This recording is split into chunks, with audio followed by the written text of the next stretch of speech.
الرحیم رب اشرح لی صدری ویسر لی امری واحلل عقدۃ من لسانی یفقهوا قولی اما بعد فقد قال سبحانہ وتعالی قل لا اسألکم علیہ اجرا الا المودۃ فی القربى. صلوات پڑھیں محمد اللہم صلی علی محمد. پروردگار عالم ہم سب کی عبادتوں کو اپنی بارگاہ عالی میں قبول فرمائے اور جس مقصد زندگی کو لے کر ان محافل میں شرکت کرتے ہیں خدا ان مقاصد میں بھی ہم سب کو کامیابیاں نصیب. فرق انسان اور فرق حیوان یہی ہے کہ حیوان کا کوئی مقصد نہیں ہوتا اور انسان کا کوئی مقصد ہوتا ہے. انسان کسی نہ کسی مقصد کے تحت ایک جگہ پہ جمع ہوتا ہے. تو ہمارا جمع ہونا بتا رہا ہے کہ ہم مقام انسانیت پر پائے.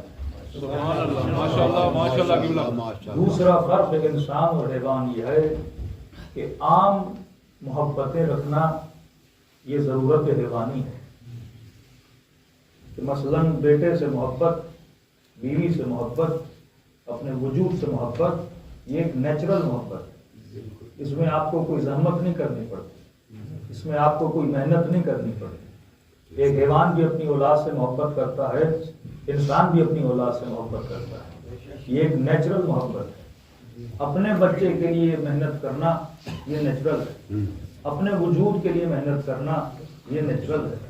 اپنے بدن کے لیے کھانے اور پینے کی تلاش میں نکلنا یہ نیچرل ہے.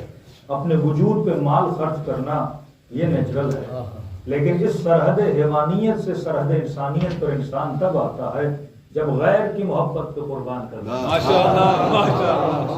اس سرحد حیوانیت سے نکل کر میدان انسانیت میں تب آتا ہے جب اپنا بچہ کسی کی محبت کو قربان کر دیتا ہے، جب اپنا بدن کسی کی محبت کو قربان کر دیتا ہے.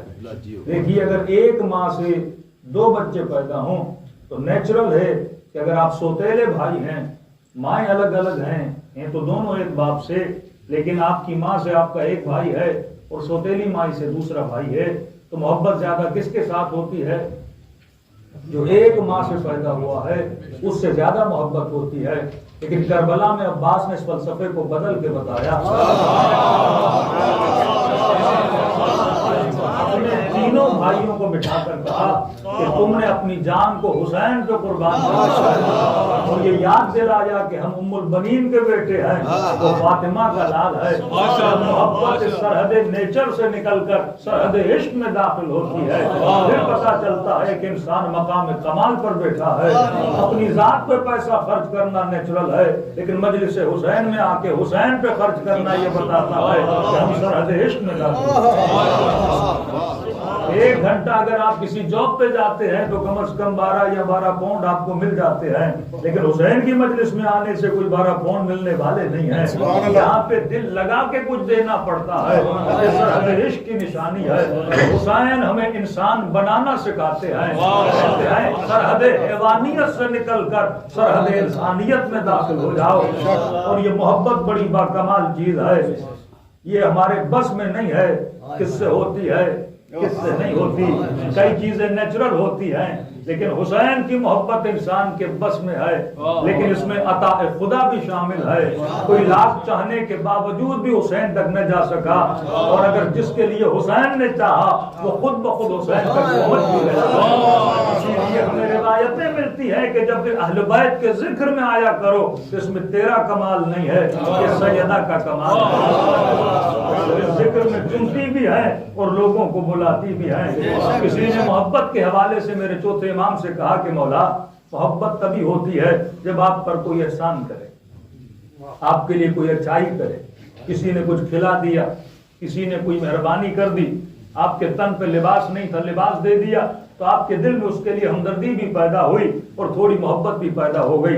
کہنے لگا مولا یہ بڑا عجیب منظر ہے کہ جو بچہ شکم مادر میں آتا ہے اس نے ابھی تک ماں کے لیے کچھ کیا نہیں. 9 مہینہ جب ماں کی شکم میں بڑا ہوتا ہے یہ ماں کو تکلیف کے سوا کچھ بھی نہیں دیتا.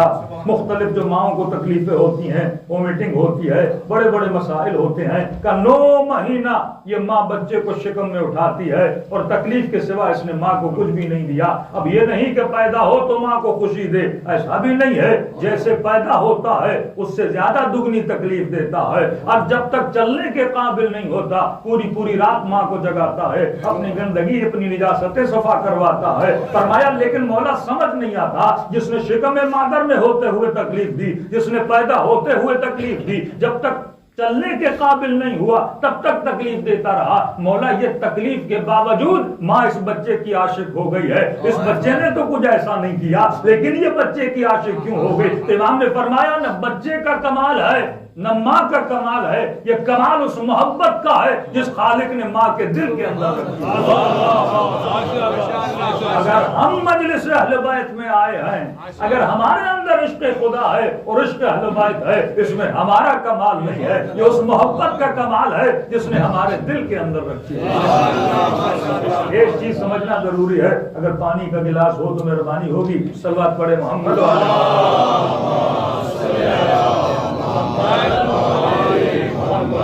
شاید آپ کی نسلیں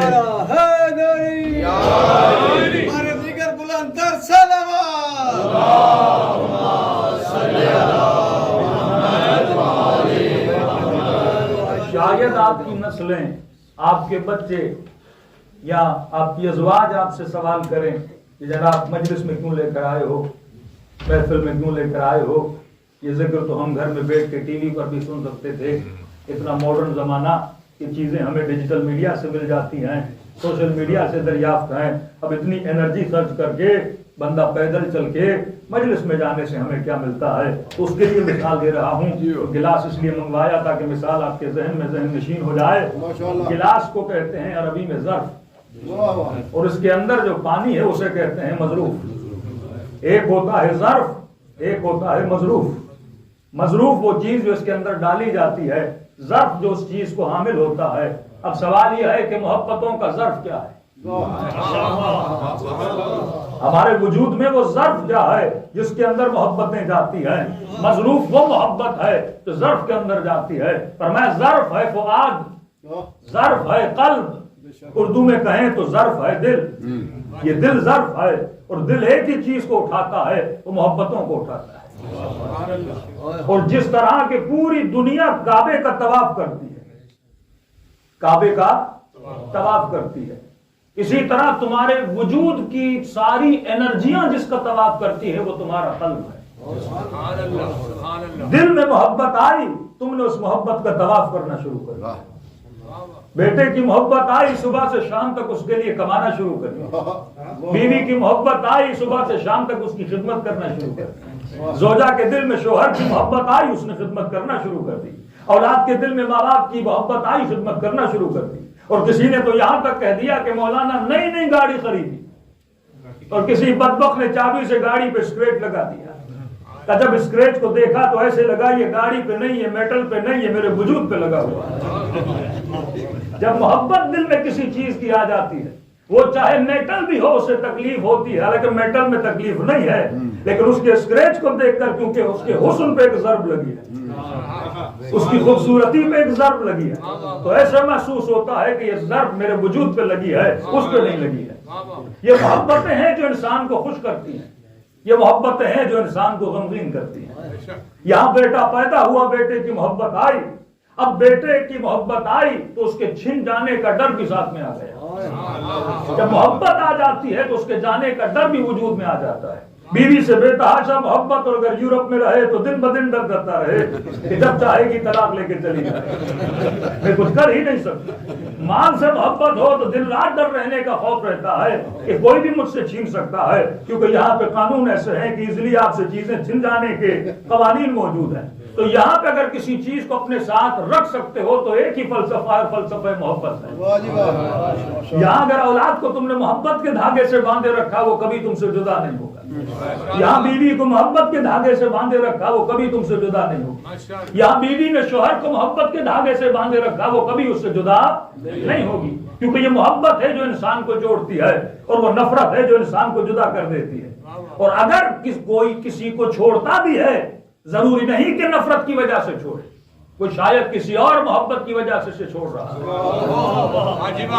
اگر حر نے یزید کے لشکر کو چھوڑا اور پہلے یزید کے لشکر کے ساتھ تھا، اگر اس کے ساتھ تھا تو اس کا مطلب کوئی نہ کوئی محبت تھی جو جڑی ہوئی تھی، یا اقتدار کی محبت ہوگی، یا مال کی محبت ہوگی، یا کسی سیٹ کی محبت ہوگی، اور اگر اس محبت کو چھوڑ کے حسین کی محبت میں گرفتار ہوا تو یقیناً اسے حسین کی محبت اعلیٰ لگی ہوگی۔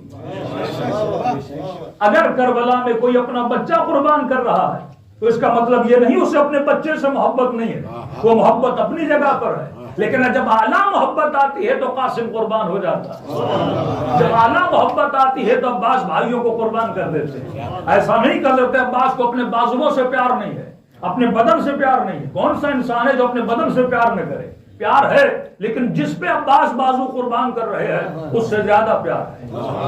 تو ہم نے جس چیز کی کوشش کرنی ہے وہ محبت کے درجے کو بڑھانے کی کوشش کرنی ہے۔ محبت جب اعلیٰ درجے پر آتی ہے تو پھر وفا جنم لیتی ہے۔ محبت جب اعلیٰ درجے پر آتی ہے تو پھر ادب جنم لیتا ہے۔ باپ کی محبت ہوگی تو ادب ہوگا، شوہر کی محبت ہوگی تو ادب ہوگا، ماں کی محبت ہوگی تو ادب ہوگا، عالم کی محبت ہوگی تو ادب ہوگا، حسین کی محبت ہوگی تو ادب ہوگا۔ اور محبت جتنی زیادہ تو صرف حسین کا ادب نہیں، حسین کی زری کا بھی ادب ہے، عباس کے علم کا بھی ادب ہے۔ وہ فرش جس وہ حسین کی زمین پر لگا ہے اس کو بھی بندہ چومتا ہے۔ دیکھیے دنیا کا سارا چکر ہے نسبت کا۔ ابھی شعر پڑھا کسی ہندو کا، تو کسی ہندو نے سوال کیا کہ آپ مسلمانوں کا فلسفہ ہماری سمجھ میں نہیں آتا کہ ہم بتوں کو چومیں تو ہم کافر، ہم پتھر کو چومیں تو ہم کافر، ہم بدعتی کہلائے، ہم مشرک کہلائے، ہم کافر کہلائے۔ کہ سمجھ آپ مسلمانوں کی بھی نہیں آتی، آپ بھی تو سارا دن پتھروں کے پیچھے ہو۔ وہ مندر بناتے ہیں، ایک مورتی رکھتے ہیں، اسے چومتے ہیں، اس پہ نذرانہ دیتے ہیں، اس پہ خرچ کرتے ہیں، بڑے خرچے کر کے پیدل چل کے اپنی مورتیوں کی زیارت کو جاتے ہیں۔ کہ آپ جو پورے سال میں حج کرنے جاتے ہو، ملینز آف دا پیپل، ایک پتھر کا گھر ہے، اس کے گرد گھومتے رہتے ہو، اور کہ ہم نے عجیب منظر دیکھا، اس پتھر کے گھر کے اطراف میں پھر ایک کالا پتھر بھی تھا، جیسے حجر اسود نام ہی کالا پتھر حجر اسود ہے، تو اس کو چومنے کے لیے ایک دوسرے کو دھکے دے رہے ہو، اور یہاں تک سنا کہ چومتے چومتے کچھ کی جانیں بھی نکل گئیں۔ اتنی بھیڑ میں اس پتھر کو، کعبہ پتھر کا، حجر اسود پتھر کا، سید صفا و مروہ جن پہاڑیوں کے بیچ میں کرتے ہو، پہاڑیاں پتھر کی، جس شیطان کو جس کنکر سے مارتے ہو شیطان بھی پتھر کا،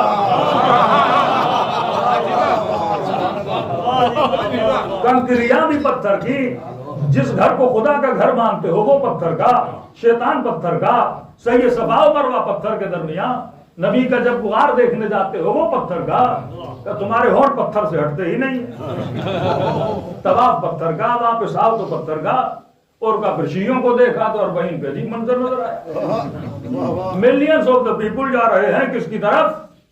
ذریعہ حسین کی طرف، کہ وہاں پتھر تھا یہاں چاندی تھی۔ یہ بھی تو ایک پتھر کا قسم ہے، کوئی چاندی کو چوم رہا ہے، کوئی دروازوں کو چوم رہا ہے، کوئی گنبد حسین کو دیکھ کے دعائیں کر رہا ہے، کہ کسی نہ کسی طرح تم بھی تو پتھروں میں پھنسے ہوئے ہو، ہم بھی پتھر کے بنے ہوئے پتھروں کو چوم رہے ہیں۔ کہ پھر دیکھا مسجدوں میں آئے تو سجدگاہوں پہ سجدہ، پھر پتھر پہ سجدہ، پھر اسی سجدگاہ کو چوم رہے ہو۔ کہیں تو سارے کے سارے پتھر کے پیچھے، تو میں کافر کیسے اور تو مسلم کیسے؟ مجھے بڑی آسانی سے کافر بنا دیا اور سارے کام خود کرتے رہے، لیکن کہا کہ میں مسلمان ہوں، کہ اگر میرے دل میں پتھر کی محبت ہے تو تیرے دل میں بھی تو پتھر کی محبت ہے، کعبہ بھی تو پتھر کا ہے، سید صفا و مروہ بھی تو پتھر کا ہے، قبر حسین بھی تو پتھر کی ہے۔ میں نے کہا مسئلہ پتھر کا نہیں ہے، مسئلہ نسبت پتھر کا ہے۔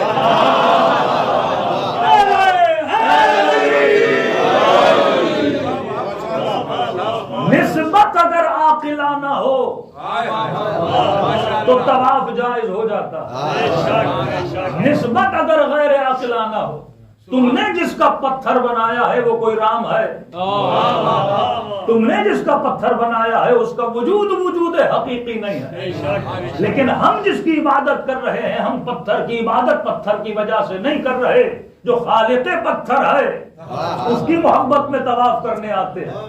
ورنہ یہی چاندی، یہی سونا، یہی ڈائمنڈ تو انہی بازاروں میں مل جاتے ہیں، انہیں تو کوئی چومتا نہیں ہے. ہم کربلا کی زری کو کیوں چومتے ہیں؟ کیونکہ زری کی نسبت حسین سے پائی جاتی ہے. معاملوں نسبتوں کا تھا اور مسلمان انہی نسبتوں میں پھنسے رہے. کہا کہ مجلسوں سے تمہیں کیا ملتا ہے، کربلا سے تمہیں کیا ملتا ہے، اور وہی سوال کرو کہ مکے سے تمہیں کیا ملتا ہے. ہم پر بدعت کا فتویٰ کیوں لگتا ہے؟ کیونکہ کہا کہ علم کے کپڑے کو چومتے ہیں اور خود جاتے ہیں غلاف کعبہ کو چومتے ہیں. تو غلاف کعبہ کی نسبت خدا سے ہے، علم کی نسبت عباس سے ہے. معاملہ نسبت کا ہے. قرآن کی آیت پڑھ رہا ہوں، وَإِذِ اسْتَسْقَىٰ مُوسَىٰ لِقَوْمِهِ فَقُلْ نَضْرِب بِعَصَاكَ الْحَجَرَ فَانْفَجَرَتْ مِنْهُ اثْنَتَا عَشْرَةَ عَيْنًا. موسیٰ کی قوم آئی، موسیٰ پیاس ہے، تحت آ گیا ہے، پانی نہیں ہے، کچھ کریے ہمارے لیے. تو ہم نے کہا کہ جناب اگر قوم کو پانی چاہیے تھا تو یہ شیعوں کی طرح نبی کے پاس کیوں آ گئی؟ کہ تمہاری طرح ڈائریکٹ اللہ کے پاس چلی جاتی نا، میدان میں چلی جاتی، صحرا میں چلی جاتی کہ خدایا پانی چاہیے، بارش برسا دے. تو کہنے لگا کہ جناب کیونکہ قوم تمہاری طرح جاہل تھی. میں نے کہا قوم جاہل تھی، نبی تو عالم تھا. نبی کہہ دیتا میرے پاس نہ آؤ، پانی چاہیے تو خدا سے جا کر مانگو. لیکن نبی نے بھی بڑا عجیب کام کیا. نبی یہ بول دیتا چلو میں تمہارے لیے دعا کر دیتا ہوں، اللہ پانی برسا دے، بارش برسا دے. نبی نے یہ بھی نہیں کیا، خود بھی کچھ نہیں کیا، بلکہ جو ہاتھ میں لکڑی تھی کہا فضرب بعصاک الحجر، موسیٰ لکڑی کو پتھر پر مار. اور یہ عدد بڑا پیارا عدد ہے، من حسنۃ عشرۃ عین. یہاں لکڑی کا پتھر پہ لگنا تھا، اللہ نے 3 چشمے نہیں 12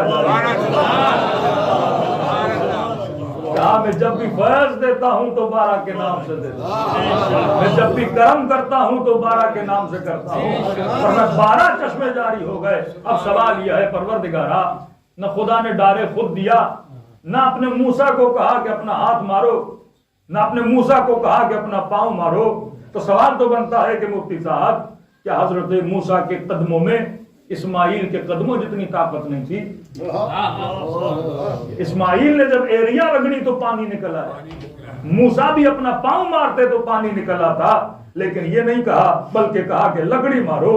اب سوال یہ ہے اس لکڑی میں اتنی طاقت ہے کہ چشمے جاری کر رہی ہے. کیا لکڑی میں موسیٰ کے ہاتھوں سے زیادہ طاقت ہے؟ کیا لکڑی میں موسیٰ کے قدموں سے زیادہ طاقت ہے؟ فرمایا لکڑی کی طرف نہ دیکھو، یہ دیکھو لکڑی کس کے ہاتھ میں ہے، لکڑی کی نسبت کس کے ساتھ ہے. اگر یہ لکڑی زمین پر پڑی رہتی تو معجزے نہ دکھلاتی، جب یہ لکڑی موسیٰ کے ہاتھ میں آئی تو معجزے دکھلائی. تو یہ کمال ید نبوت ہے کہ جب لکڑی کو لگتا ہے تو معجزے دکھلا دیتی ہے. تو میں کہتا ہوں علم کا کپڑا عام کپڑا ہے، علم کی لکڑی عام لکڑی ہے، لیکن جب نسبت عباس سے ہو جاتی ہے تو معجزے دکھلا دیتی ہے.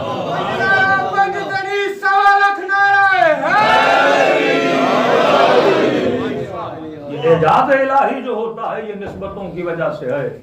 ابھی میں 4-5 دن لندن میں پروگرامز تھے بستان زہرا میں، تو ایک مومن ملا. کیونکہ کچھ معجزے تو ایسے ہیں جو تاریخ کے معجزے ہیں جو ہم نے دیکھے نہیں، ہم نے صرف سنے ہیں. لیکن کچھ معجزے ایسے ہیں جو حاضر حی و حاضر بندے موجود ہیں جن سے آپ مل سکتے ہیں. کہ میڈیکل میں ایک میریکل ہے ایسے لوگوں کا ٹھیک ہو جانا کہ جن کو ڈاکٹرز نے جواب دے دیا ہے لیکن در عباس سے ان کو جواب نہیں دیا. وہاں سے حاجت روائی ہو جاتی ہے. کہتے ہیں مولانا اسی طرح کام کرتے کرتے میں نے کوئی چیز زمین سے اٹھانا چاہی، میں جھکا، اس جھکنے کے نتیجے میں میری کمر میں چک پڑ گئی. اور جب اسکین کروایا تو L4 یا L3 یا L5 کے بیچ میں ڈاکٹرز نے کہا کہ آپ کی ہڈیوں کے درمیان فاصلہ آ گیا ہے، خشک ہو گئی ہیں، ابھی ناممکن ہے کہ آپ کی کمر کبھی سیدھی ہو. کہتے ہیں 3 سال تک میں حالت رکوع میں رہا، اسی حالت میں کھانا، اسی حالت میں پینا، اور اگر بستر پہ کروٹ بدلنی ہوتی تھی تو میں کئی گھنٹے سوچتا تھا کہ کروٹ بدلوں یا نہ بدلوں، کیونکہ اس کے نتیجے میں جو مجھے تکلیف ہوتی تھی اتنا میں چیختا تھا کہ ہمسائے ایمبولنس کو فون کرتے تھے اور میں ٹریٹمنٹ کے لیے جانا پڑتا تھا۔ کہ اتنے سال میں کھڑے ہو کے نماز پڑھی، نہ سکون سے میں چلا، ویل چیئر پہ ہمیشہ، اور جب بھی چلتا تو جھک کے چلتا۔ کئی ٹریٹمنٹس ہوئی، انجیکشنز لگی، لیکن ٹھیک نہیں ہوا۔ 3 سال یا 2.5 سال کے بعد ڈاکٹر نے کہا کہ جناب ایک آپریشن ہم کریں گے، اس میں بھی 40% چانسز ہیں ٹھیک ہونے کے، 60% چانسز یہ ہیں کہ آپ ہمیشہ کے لیے پیرالائز ہو جائیں۔ اب انہوں نے سگنیچرز لیے، یہی میڈیکل میں ہوتا ہے کہ رسک ہو تو آپ سے سگنیچر لے لیا جاتا ہے۔ اب کہتا ہے میں اسی سوچ میں تھا، پتا نہیں زندہ رہوں یا نہ رہوں، اور جب انسان ایسی زندگی گزارے تو زندگی سے بیدار ہو جاتا ہے کہ پروردگارا یہ زندگی کیسی، اب عزت سے دنیا سے چلا جاؤں تو بہتر ہے۔ تو کسی دوست نے کہا آپریشن سے پہلے کربلا کی ایک زیارت کر لو۔ اب کہتا ہے قطعاً اس نیت سے نہیں گیا کہ شفا لینے جاؤں۔ کچھ لوگ اس نیت سے زیارت کرنے جاتے ہیں کہ کچھ لینے جا رہا ہوں، یہ لالچ کی زیارت ہوتی ہے۔ کچھ لوگ اس لیے جاتے ہیں کہ نہیں دنیا سے جا رہا ہوں، ایک ثواب کما کر آ جاؤں، کہ قبر میں جاؤں تو نام اعمال میں ایک حسین کی زیارت موجود ہو، ایک عباس حضرت عباس کی زیارت موجود ہو۔ فرمایا اسی نیت سے گیا، قطعاً میرے ذہن میں یہ نہیں تھا کہ کوئی شفا لینے جا رہا ہوں، کہتا نہیں خلوص سے دل سے چل پڑا۔ اب اتنی تکلیف سے میں نے سفر کیا، ایئرپورٹ پہ اترا، کربلا پہنچا، کبھی امام حسین کی زیارت پہ، کبھی ابی عباس کی زیارت پہ، کیونکہ بھیڑ ہوتی تھی، اب تکلیف مجھے بہت زیادہ تھی، لہٰذا میں راتوں کو دیر سے جاتا تھا جب حرم میں کوئی رش نہیں ہوتا تھا۔ کہتے ایک دن حضرت عباس کے حرم میں چلا گیا اور غازی عباس کی زیارت کر رہا تھا، اور دعا کیا کر رہا تھا کہ غازی عباس بس قبر میں شفاعت چاہیے، نجات چاہیے۔ اب پتہ نہیں آپریشن کے بعد زندگی کیسی رہے۔ ان دعاؤں میں بھی میں نے یہ دعا نہیں کی کہ مجھے شفا چاہیے، میرے لیے شفا یہی تھی کہ جو موت آئے وہ ایمان پر آ جائے، جنت میں آپ کا ساتھ چاہیے، دنیا تو انسان کی ویسے ہی گزر جانی ہے۔ کہتا ایک دن غازی عباس کی زری کو چوم کے واپس پلٹ رہا تھا، کیونکہ ادب کا تقاضا تھا، میں نے کبھی پیٹھ غازی عباس کی طرف نہیں کی تھی، لیکن کہتا وہاں پہ میں دیکھتا تھا عراقی عرب آتے تھے، دوسرے ایرانی آتے تھے، لیکن وہ اتنا ادب اور احترام جتنا پاکستان اور ہند میں پایا جاتا ہے ظاہر اتنا نہیں ہوتا، عقیدت ہمارے یہاں کچھ زیادہ ہے۔ تو کہتا ہے کہ ایک عرب تھا، میں نے دیکھا وہ اپنے بازوؤں کو بھی زری سے مس کر رہا ہے، وہ اپنے بدن کو بھی زری سے مس کر رہا ہے، کبھی ہاتھ لگا کے سینے پہ، کبھی شکم پہ۔ تو میں محسوس کیا کہ جتنے بیمار ہیں وہ اپنے اعضاء کو غازی عباس کی زری سے کیا کرتے ہیں، مس کرتے ہیں۔ اب اس نے دیکھا کہ میں چہرہ غازی کی زری کی طرف ہے اور پیٹھ پچھلے دروازے کی طرف ہے، اور ایسے مڑ مڑ کے واپس آ رہا ہوں۔ وہ عرب تھا، قد کا لمبا تھا، پرانا عربی لباس اس نے پہنا ہوا تھا، اور اس نے کہا کہ ظاہر اس طرح کیوں پلٹ رہے ہو؟ میں نے کہا ادب کی خاطر۔ کہ تکلیف کہاں ہے؟ میں نے کہا کمر میں۔ کہ جب تکلیف کمر میں ہے تو کمر کو عباس کی زری سے مس کرو۔ میں نے کہا ادب کی خاطر کیسے زری کو حضرت اپنی کمر کو عباس کی زری سے مس کروں؟ کہ تھوڑا ڈانٹنے والے لہجے میں بولا کہ میں کہہ رہا ہوں کہ اپنی کمر کو زری سے مس کرو۔ اب کہتا بے ساختہ میں مڑا اور اپنی جو کمر کا مہرا تھا وہ عباس کی چاندی والی زری سے میں نے مس کیا۔ چاندی لفظ زور دے رہا ہوں تو یہی چاندی بیلجیم میں بھی ملتی ہے، اور ایک چاندی عباس کی زری کو لگی ہوئی ہے، اس چاندی کی نسبت عباس سے پائی جاتی ہے۔ کہتے ہیں مولانا جیسے کمر کو میں نے مس کیا قاضی عباس کی زری سے، تو جس طرح بیٹری کا ہلکا سا کرنٹ انسان کے ہاتھ کو لگتا ہے، بالکل ایسا ہلکا سا کرنٹ میرے اس کمر کے مہرے میں لگا، اور کرنٹ کا لگنا تھا اور میری کمر کا سیدھا ہو گیا۔ 3 سال کے بعد پہلی مرتبہ میری کمر سیدھی ہو گئی۔ اب تصور کرے جو انتڑیاں تھیں 3 سال تک جو بندہ جھکا ہوا ہو، کہتا ایسے لگا کہ جان میں جان آ گئی ہے، اور کہتا پہلی مرتبہ 3 سال کے بعد میں نے کھڑے ہو کر نماز پڑھی، اور نماز میں جو گریا تھا کہتا میں بتا نہیں سکتا، خوشی کا گریا تھا، ذوق کا گریا تھا، کون سا گریا تھا مجھے نہیں پتا، اور جتنی نمازیں پڑھ سکا میں نے اب حرم حضرت عباس میں پڑھ لی، کیونکہ یقین نہیں آ رہا تھا کہیں کمر پھر سے نہ جھک جائے۔ لیکن میں نے کہا نہیں، اگر نماز میں کمر نہیں جھک رہی ہے تو یہ کمر ہمیشہ سیدھی رہے گی۔ اب کہتا وہاں سے خوشی کے عالم میں ہوٹل پہ گیا، شاید میرا کمرہ 6ٹھی 7ویں منزل پر تھا، اب میں لفٹ سے نہیں جا رہا، میں سیڑھیوں سے جا رہا ہوں، کبھی نیچے آ رہا ہوں، کسی قافلے والے کو نہیں بتایا، نہ ہی کسی قافلے میں کسی بندے نے محسوس کیا۔ کبھی کبھی دیکھ دیکھ کے عادت ہو جاتی ہے، کسی نے محسوس نہیں کیا کہ میری کمر ٹھیک ہوئی ہے۔ کہتے اپنے بیگ اپنے سامان سیڑھیوں سے نیچے اترتا ہوا آ رہا ہوں، اور چہرے پہ رونق بھی ہے، چہرے پہ خوشی بھی ہے۔ کسی قافلے والے نے کہا آپ آج خوش بڑے نظر آ رہے ہو۔ میں نے کہا لگتا ہے آپ نے میری کمر کی طرف توجہ نہیں کی ہے۔ وہ بھی پریشانی کے عالم میں، ارے تیری کمر سیدھی کیسے ہو گئی؟ کہ وہ عباس جو ہر کسی کی حاجت کو روا کرتا ہے، اس نے میری کمر پہ ایک نگاہ کرم کی ہے، اور خدا نے عباس کے صدقے میں مجھے شفا عطا کی ہوئی ہے۔ صلوات پڑھے محمد۔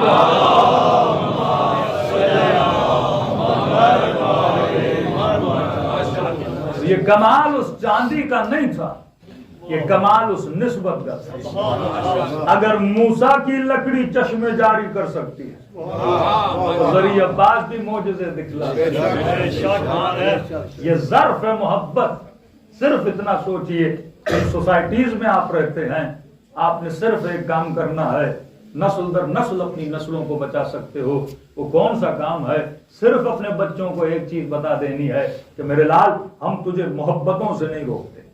محبت تو ہو جاتی ہے، وہ گاڑی سے ہو، کبھی مال سے ہو، کبھی بدن سے ہو، کبھی کپڑے سے ہو، کبھی مختلف برانڈ سے ہو، محبتیں ہو جاتی ہیں۔ جو چیز چمکدار لگی محبت ہو گئی، جو چیز خوبصورت لگی محبت ہو گئی، آواز اچھی لگی محبت ہو گئی، گھر اچھا لگا محبت ہو گئی۔ یا آٹومیٹیکلی آپ کی باڈی کا جو سسٹم ہے وہ ری ایکشن دکھاتا رہتا ہے۔ تو میرے لال ہم تجھے محبت سے نہیں روکتے، لیکن فرق انسان اور فرق حیوان یہ ہے کہ انسان جب محبت کرتا ہے تو عاقلانہ محبت کرتا ہے۔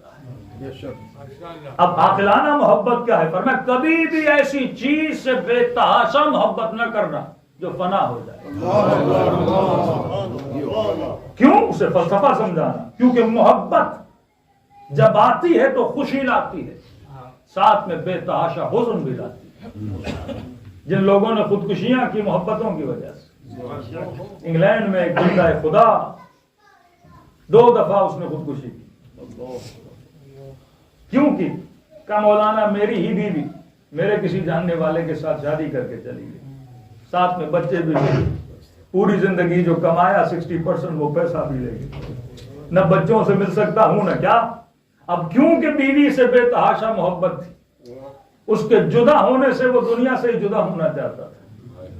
لیکن آؤ کربلا کے میدان، سب کچھ چھن گیا، لیکن کبھی یہ نہیں کہا کہ ہم خودکشی کرنا چاہتے ہیں۔ دشمن بھی کہنے لگا کہ سب کچھ جانے کے بعد میں نے حسین کے چہرے پہ ایسا اطمینان دیکھا جیسے حسین نے کچھ گوایا ہی نہیں۔ یزید تخت پہ بیٹھ کے پریشان تھا، زینب کے ہاتھوں میں رسیاں تھی پر چہرے پہ اطمینان تھا، کیونکہ ایک ہی محبت ہے جو انسان کو اطمینان دیتی ہے۔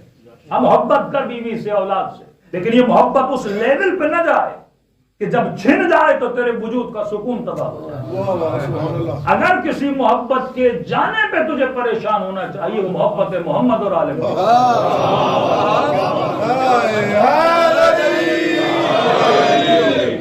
تبھی دعائے کمیل میں علی ابن ابی طالب خدا کو قسم دے کر کہتے ہیں، چاہے خدا، میں ہمیشہ کہتا ہوں پوری دعا میں امیر المؤمنین ایک گنہگار کے وکیل بنے ہوئے۔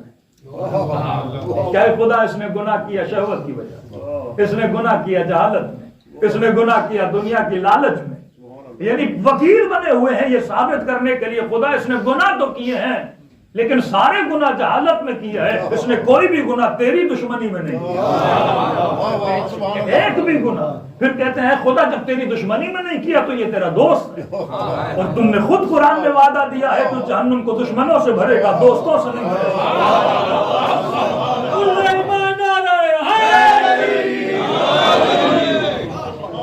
اور اپنی عزت کی قسم اور خدا کو خدا کی عزت کی قسم کا واسطہ دے کر علی کہہ رہے ہیں خدا بے عزت ہے، تجھے تیری عزت کا واسطہ ہے، اللہ یحجب عنک دعائی۔ مقام حزن بندے کے لیے تب ہے کہ خدا مجھے کبھی بھی اپنی محفل سے محروم نہیں۔ محبوب کے لیے یہی ہوتا ہے کہ آپ جس کے عاشق ہو وہ آپ کو اپنے گھر میں نہ آنے، وہ آپ سے ملنا نہ چاہے۔ یہ مقام حزن ہے کہ حسین تجھے کربلا نہ بلائے، کہ 3 سال گزر جائیں، وقت بھی تھا، پیسہ بھی تھا، چھٹیاں بھی تھیں، خواہش بھی تھی کربلا جانے، لیکن بندہ جا نہ پائے تو لمحہ فکر ہے کہ حسین مجھے بلا کیوں نہیں، لمحہ فکر ہے کہ وہ مجھے مصلی عبادت پہ کیوں نہیں بلا رہا، میں اس سے اتنا دور کیوں ہو گیا ہوں؟ فرمایا یہ وہ محبت ہے جس میں حزن کرنا چاہیے، نہ اولاد، نہ بیوی، نہ مال و منال، نہ وجود. محبت کرنا وہ نیچرل ہے، آپ کرو نہ کرو آپ کو ہو جائے گی، لیکن اس محبت کو اس لیول پہ نہ لے جانا جس کے چھن جانے سے تیرے وجود میں حزن آ جائے، جس کے چھن جانے سے انسان سوسائڈ کرنے پر مجبور ہو جائے. تو ایک چیز آپ نے اپنی نسلوں کے ذہنوں میں بٹھا دینی ہے کہ میرے لال محبت اس سے کرنا جو کمال کی محبت ہو، جو فنا والی محبت نہ ہو، جو بقا والی محبت ہو. تو رایت اللہ مراکی کا جملہ ہر مجلس میں پڑھتا ہوں، فرماتے ہیں دنیا کی کوئی ایسی لذت نہیں جس کی انتہا نجاست نہ ہو. دنیا کی کوئی ایسی لذت نہیں جس کی انتہا نجاست نہ ہو. یہ پانی پیو گے انتہا نجاست ہے، کھانا کھاؤ گے انتہا نجاست ہے، لذتیں نکالو گے انتہا نجاست ہے. فرمایا ایسی لذتوں کے عاشق نہ بنو جن کی انتہا نجاست ہے. زندگی کے سروائیول کے لیے ان چیزوں کو رکھو کیونکہ ضرورت بدن ہے، لیکن عاشق نہ بننا. کہا پھر کس لذت کے عاشق بنے؟ کہا ایسی لذت کے عاشق بنو جس کی ابتدا بھی نور ہو، جس کی انتہا بھی نور ہو. اور اگر کوئی ایسی لذت ہے فرمایا وہ عشق خدا اور عشق حسین ہے، جس کی ابتدا بھی نور ہے، انتہا بھی نور ہے. دوسرا فلسفہ جو خدا نے آپ کی وجود کے اندر، سرش کے اندر رکھا ہوا ہے کہ ہر انسان عاشق کمال ہے، ہر انسان پرفیکشن کو پسند کرتا ہے، نقص کو کوئی پسند نہیں کرتا. ہم مال کیوں جمع کرتے ہیں؟ کیونکہ ہمیں لگتا ہے کہ مال کے آنے سے میں پرفیکٹ ہو جاؤں گا. ہم شادی کیوں کرتے ہیں؟ کیونکہ ہمیں لگتا ہے کہ زواج سے میں پرفیکٹ ہو جاؤں گا. اولاد کی خواہش کیوں کرتے ہیں کہ اولاد ہوگی تو میں پرفیکٹ ہو جاؤں گا.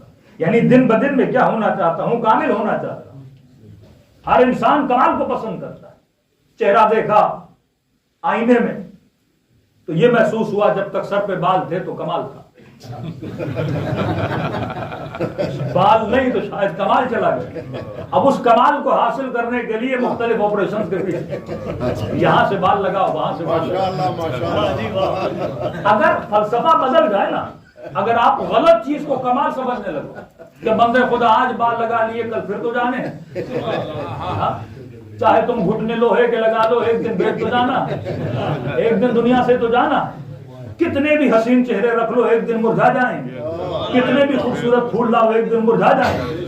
بہترین سیب گھر میں لے کر آؤ، بیٹے کو مثال دو بیٹا یہ سیب ہے، فریش سیب ہے، رکھو 2 دن کے بعد دیکھو گے مرجھا جائے گا.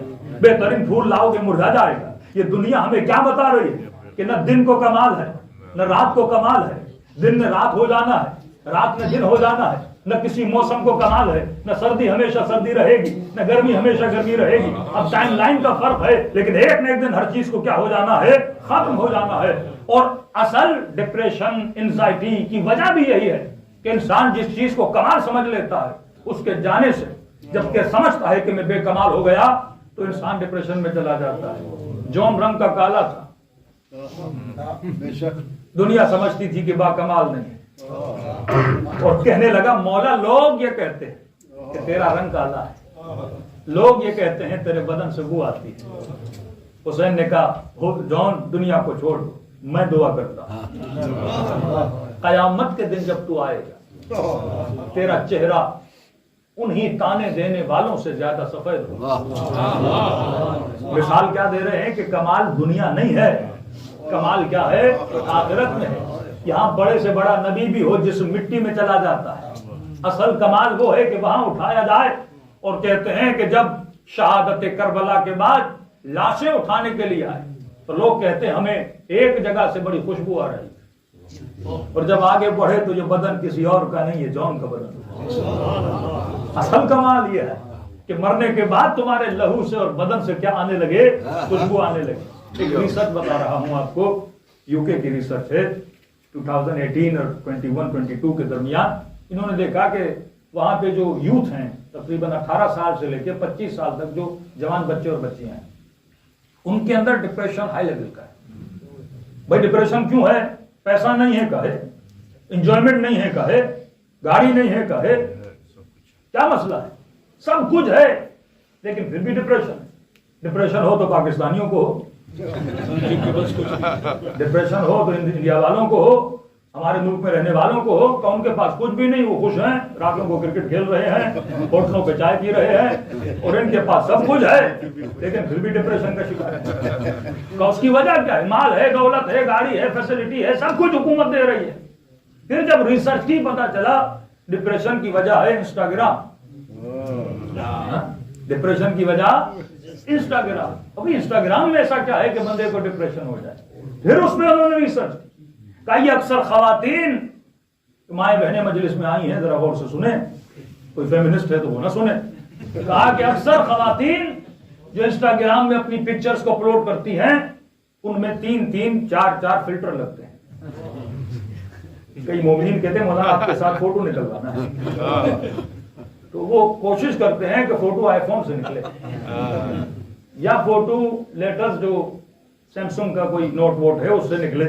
موبائل تو موبائل ہے، کہ نہیں مولانا وہ فوٹو اچھا نکلتا ہے، مطلب جناب کو اپنی شکل پسند نہیں، آئی فون جب فلٹر لگائے گا تو اسے اپنا خود بھی اچھا لگے گا، بار بار کہتا ہے یہ پکچر بڑی اچھی آئی ہے، لیکن اپنا چہرہ آئینے میں دیکھے تو شاید اس کو اچھا نہ لگے۔ کہا کہ 3 فلٹر لگا کے یہ نوجوان بچیاں بچے اپنے فوٹو انسٹاگرام پہ کیا کرتے ہیں؟ اپلوڈ کرتے ہیں۔ اب جب 3 طرح کے فلٹر لگتے ہیں تو اسے مزہ آتا ہے اپنے چہرے کو دیکھ، کتنا حسین ہوں میں، کتنی حسین ہوں میں، کتنی خوبصورت ہوں میں۔ اب کہا کہ 24 گھنٹے انہی پکچرز پہ کمنٹ آ رہے ہیں، انہی پکچرز پہ ریویوز آ رہے ہیں، اس بیس پہ وہ خوشی ہو رہی ہے جو بیس فیک ہے، اس بیس پہ خوشی مل رہی ہے جو جھوٹ ہے۔ اب اس جھوٹ کے عیا ہونے سے اسے ڈپریشن ہوتا ہے، اس جھوٹ کے کھل جانے سے اسے ڈپریشن ہوتا ہے۔ اب رات کو موبائل دیکھا تو بڑی خوبصورت، صبح کو اٹھ کے جب آئینے میں چہرہ دیکھا کہا یہ کون ہے؟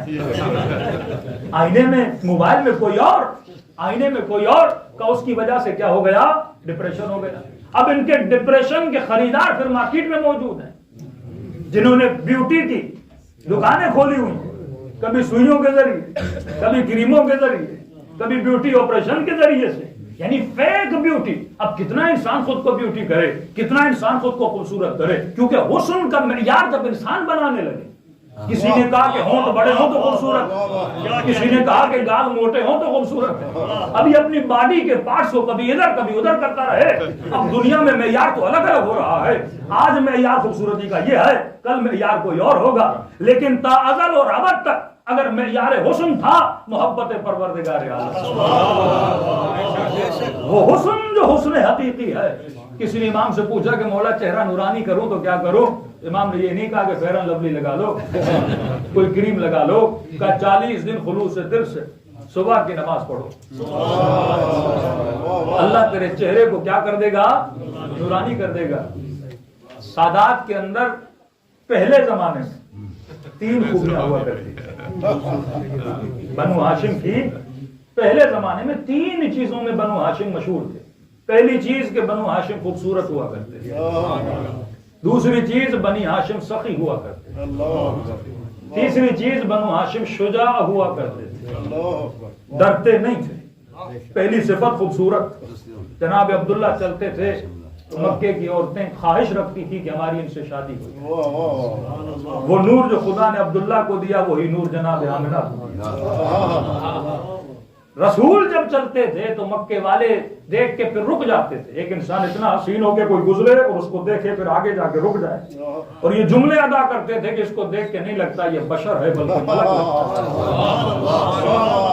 تصور کریں کہ رسول کتنے خوبصورت ہیں بنو ہاشم میں، اور وہی رسول جب انہوں نے علی کا چہرہ دیکھا کا بدر الدجا، علی کا چہرہ ایسے ہے جیسے 14ویں کا چاند۔ ویسے نمازوں میں مستحب ہے کہ امامے کی تحت الحنک نکال کے نماز پڑھی جائے، لیکن امام حسن کے لیے مشہور ہے وہ چلتے پھرتے تحت الحنک لگاتے ہیں۔ کسی نے کہا حسن نقاب کیوں لگاتے ہیں؟ کہا اتنے حسین ہیں کہیں کسی کی نظر نہ لگے۔ جس گھرانے میں علی جیسے حسین ہو، حسن جیسے حسین ہو، رسول جیسے حسین ہو، اکبر جیسے حسین ہو، تصور کریں، یعنی حسن پھیلا ہوا ہے، حسن ظاہری بھی ہے، حسن باطنی بھی ہے۔ اب کسی نے امیر المومنین کو جنگ صفین میں آ کر کہا کہ علی، ہم نے تو باہر سنا کہ آپ میدان جنگ میں لڑ رہے ہیں، اور دشمن چیخو پکار کر رہا ہے کہ علی لڑ رہے ہیں، علی لڑ رہے ہیں، لیکن ہم تو دیکھ رہے ہیں کہ آپ تو یہاں بیٹھے ہوئے ہیں۔ امام نے کہا کون ہے جو میری طرح لڑ رہا؟ تو یا علی ضربت بھی آپ کی طرح، آنکھوں میں جلال بھی آپ والا۔ علی جب بچھاڑ کے حملہ کرتا ہے وہ تیزی بھی آپ والی ہے کہ کسی دشمن کو سنبھلنے کا موقع ہی نہیں دیتا۔ تو امام نے کہا جاؤ اس کے پاس اور کہو کہ علی تجھے بلا رہا ہے، میں دیکھنا چاہتا ہوں یہ کون ہے جو میری طرح لڑ رہا ہے۔ اور اس نے جا کر کہا کہ علی، آپ کو جانے والے کو بھی پتا نہیں کہ یہ کون ہے جو علی کی طرح لڑ رہا ہے۔ کہتے ہیں جب یہ جوان خیمے میں آیا، چہرہ اتنا سفید اور چاند کی طرح چمک رہا تھا اور آنکھوں میں سرخی تھی، چہرے پہ لالی تھی، پسینے سے شل تھا اور چہرے پہ کالے بال جب اس کے نظر آئے اور علی نے کہا کہ نقاب ہٹاؤ، اور جب اس نے نقاب ہٹائی تو علی نے کہا یہ قبر ہے بنی ہاشم۔ با وفا با وفا یا عباس یا عباس، با وفا با وفا یا عباس یا عباس، با وفا با وفا یا عباس، برای کشمکودی ابوالفضل عباس سوا لاکھ نعرہ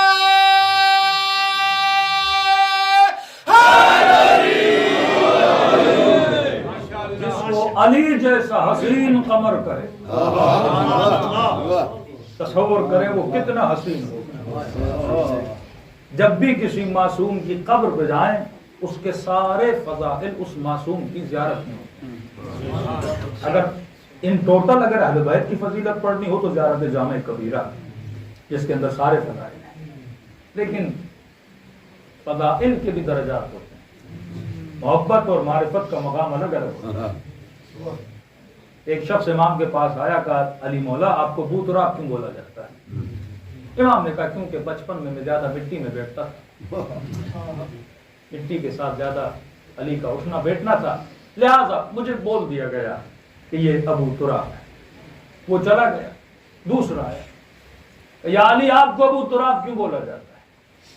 امام نے کہا کیونکہ میں نے ہاتھوں سے آدم کی مٹی کو گوندا، تبھی مجھے ابو تراب بولا جاتا۔ یہ چلا گیا تو تیسرے نے سوال کیا، یا علی پہلا آیا تو کہا میں مٹی میں بیٹھتا تھا، دوسرا آیا تو اسے کہا کہ میں آدم کی مٹی کو گوندا تھا۔ فرمایا کنت ولیا وآدم بین الماء والطین، اس وقت سے ولی تھا جب آدم پانی اور مٹی کے درمیان تھا۔ اسے اس لیے کہا کیونکہ اس کا ظرف چھوٹا، اگر اسے بولتا مٹی گوندی وہ فوراً مجھے خدا بنا دیتا، فوراً کافر ہو جاتا۔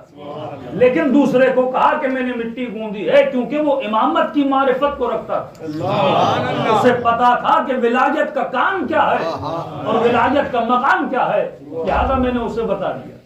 تو جب عوام کے ظروف الگ الگ ہوتے ہیں تبھی ہمارے مس انڈرسٹینڈنگز پیدا ہو جاتی ہیں۔ میں معراج کی مجلس پڑھ رہا تھا، کسی نے کہا مولانا ہم نے مجلس میں سنا کہ رسول خدا معراج پر گئے اور علی پہلے پہنچے ہوئے، کہا پھر امیر المومنین کا مقام تو بڑا ہو گیا۔ میں نے کہا یہ مسئلہ محبت کا ہے، تمہیں سمجھ نہیں آ رہی، مسئلہ محبت کا ہے۔ اگر محبت سمجھ میں آ جائے تو ہر چیز سمجھ میں آ جائے۔ یہ فکر وہابیت کے اگر زری سے شفا مل گئی تو کہا یہ کافر ہو گئے، تو کہتے ہیں پتھر معجزے دکھلاتا ہے، لیکن جب نسبت اور محبت کی بات آ گئی تو بات سمجھ میں آتی ہے۔ میں نے کہا مسئلہ محبت کا ہے، کہا کہ یہ بات درست ہے کہ جب امیر المومنین سے کلام ہوا تو علی کی آواز تھی۔ میں نے کہا 100% یہ بات درست ہے۔ کہ نبی بھی کیا پریشان ہوئے تھے کہ علی مجھ سے پہلے آ گئے؟ میں نے کہا پریشان نہیں ہوئے تھے، انہوں نے خدا سے ایک سوال کیا۔ میں نے کہا سوال سے پہلے ایک حدیث سنا دوں کہ جب نبی دعائیں کرتے تھے تو لوگوں کو علی کا واسطہ دے کر دعا کرتے تھے، جب بھی کوئی دعا کرتے تھے خدا کو علی کا واسطہ۔ اب حدیث لمبی اس میں نہیں جانا چاہ رہا، لیکن امیر المومنین نبی سے سوال کیا کہ یا رسول اللہ، لوگ اعتراض کرتے ہیں کہ آپ میرا نام کیوں لیتے ہیں، جیلسی بھی پیدا ہو جاتی ہے بعض لوگوں، آپ کسی اور کا نام کیوں نہیں لیتے؟ اصحابی کالنجوم ایہم اقتدیتم اقتدیتم، سارے کے سارے ستارے ہیں، مسلمانوں کی نگاہوں میں سب برابر ہیں، تو آج اس کا نام لیا، کل اس کا، ایکولیٹی بھائی، مساوات، مرد اور عورت برابر، تو دو صحابی بھی تو برابر ہو سکتے ہیں نا، آج اس کا نام دیا کل اس کا نام دے دیں۔ اب اب اس پہ بھی لفظ ایکوالٹی آیا، اس پہ بھی پوری مجلس ہو سکتی ہے، لیکن ماحول جشن کا ہے تو میں اس موضوع میں داخل نہیں ہو رہا. کہا کہ یا رسول اللہ کبھی اس کا کبھی اس کا تاکہ مسئلہ حل ہو جائے. تو رسول نے فرمایا علی مسئلہ کسی کے نام لینے کا نہیں ہے، آپ کا بھی نام لیتا ہوں تو آپ کی وجہ سے نہیں لے رہا. علی جب دعا کے لیے ہاتھوں کو بلند کرتا ہوں تو دیکھتا ہوں میرے بعد خدا کو سب سے زیادہ محبوب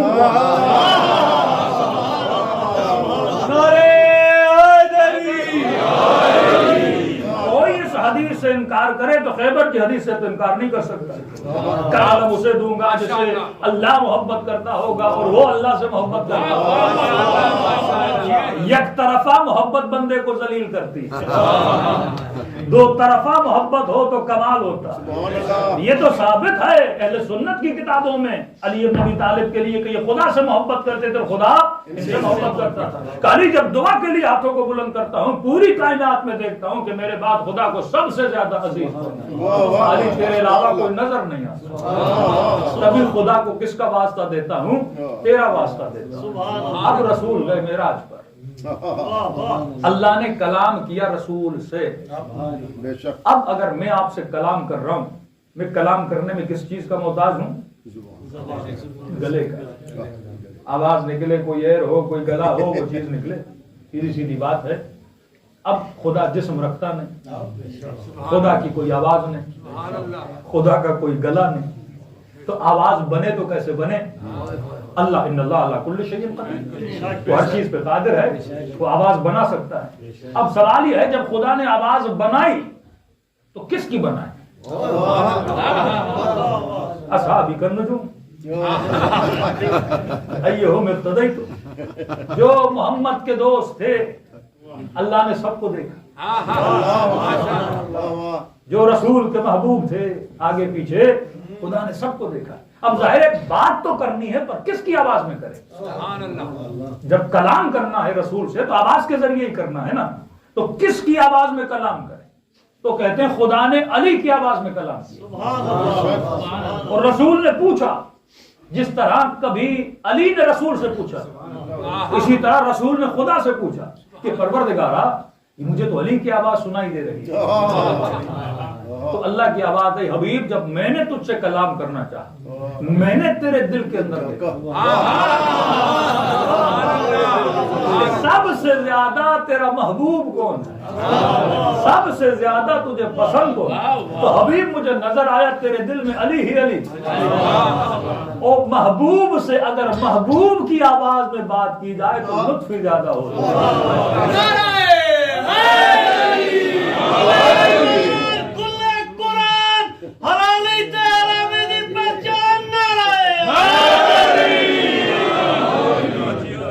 اب حلالی اور حرامی کی بات آئی. دنیا کا آسان ترین کام ہے نعرہ لگانا. دنیا کا آسان ترین کام ہے نعرہ لگانا. کراچی کی ایک مجلس سے ایک مومن باہر آ رہا تھا تو ہاتھ اس کے اوپر تھے. لوگوں نے کہا کہ جناب کیا ہوا، ہاتھ اوپر ہے؟ کہا کہ ذاکر صاحب نے بولا جو حلالی ہیں وہ ہاتھ اوپر کریں. کہا کہ ہم ہاتھ اوپر کر کے ہی مجلس سے باہر آتے. تو حلالی حرامی کی نشانی یہ نہیں ہے. اب ظاہر نعرے مروانے کے لیے ہم اپنی نئی نئی روایتیں گھڑنا شروع کر دیں. میری مجلس چمک جائے تو میں کہوں جو حلالی ہاتھ اوپر کر جناب ہم نے نہیں کیا تو کیا کوئی حرامی بن جاتا ہے؟ نبی نے حلالی اور حرامی کی جو نشانی بتائی ہے وہ اہل بیت کی نشانی، وہ حدیث ہے. لیکن یہ جو ہماری مجمع میں چمکانے والی باتیں ہیں وہ الگ ہیں. ہمیشہ کہتا ہوں دنیا کا آسان ترین کام ہے نعرہ لگانا. اور کراچی کا بہت پیارا جملہ جو اردو میں بیان کرتا ہوں، فرماتے ہیں کہاں یا علی کہنا اور کہاں علی کے ساتھ رہنا. یا علی کہنا دنیا کا آسان طریقہ، لیکن علی کے ساتھ رہنا دنیا کا مشکل طریقہ. کوفے والوں نے یا حسین کہا تھا، حبیب نے کہا بھی تھا، حسین کے ساتھ رہا بھی تھا. اس مقام پر جو آ جائے دو جملے، وقت تمام ہونے کو قریب ہے. حضرت عباس کی زیارت پڑھیں گے. 3-4 صفات ہیں اس زیارت نامے. پہلا نام جو سلام ہے، پہلی بات یاد رکھیے یہ پہلے امام زادے ہیں جن کی زیارت امام معصوم نے سکھائی. باقی جتنی بھی آپ زیارتیں پڑھتے ہیں وہ علماء کی لکھی ہوئی زیارت ہے. مصدر کیا ہے؟ غازی عباس کی زیارت. جس طرح معصوم نے زیارت پڑھی غازی عباس کی، اسی کو کاپی کر کے ان کے آبا و اجداد کے ناموں کو جوڑ کے ادب کے طریقے پہ ایک زیارت بنائی گئی. کوئی بھی زیارت معصوم سے نقل کردہ زیارت نہیں ہے، ماں سوائے زیارت حضرت عباس. اگر کسی کے لیے کوئی روایت ہو تو آپ ان کے دیکھ سکتے ہیں. اب ہم زیارتوں میں کہتے ہیں بے ابھی انتم و امی، مولا حسین میری جان آپ پہ قربان، غازی عباس میری جان آپ پہ قربان. لیکن کتنا بڑا مقام ہے کہ امام معصوم کہے کہ عباس میری جان تجھ پہ قربان. چھٹے امام فرماتے ہیں کہ میری جان عباس تجھ پہ قربان. اور امام حسین نے جب سر گود میں لیا تھا تو اس وقت بھی کہا تھا کہ عباس میری جان تجھ پہ قربان. یہ مقام اعلیٰ ترین مقام ہے. پھر پہلا سلام السلام علیکہ ایھا عبد الصالح. ابراہیم دعا کر رہے ہیں خدا مجھے داخل فرما عباد الصالحین. سلیمان دعا کر رہے ہیں خدا مجھے عباد الصالحین میں شامل فرما. لیکن عباس کے لیے نہیں کہا کہ شامل فرما، کہا یہ عبد صالح ہے. ہماری نماز کی ہر آخری رکعت میں تشہد کے بعد ہر مومن عباس کو سلام کرتا ہے، اللہ عباد الصالحین. اور یہ عبد صالح، ہر نماز میں عباس پہ سلام ہو رہا ہے، ہر نماز میں عباس کا ذکر ہو رہا ہے. اب عبد صالح کیوں ہے؟ صالح ہونے کی وجہ کیا ہے؟ فرماتے کیونکہ عباس تو مقام تسلیم پر تھا. دوسری صفت مقام تصدیق پر. تیسری صفت عباس تم نے وفائے عہد کی. چوتھی صفت عباس حق کے راستے میں چلتے ہوئے ذرہ برابر تو جھجکا نہیں.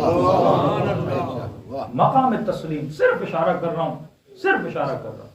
ایک اہل سنت کے رائٹر ہیں عبد الفتاح مصر کے ہیں، انہوں نے کتاب لکھی علی امیر المومنین.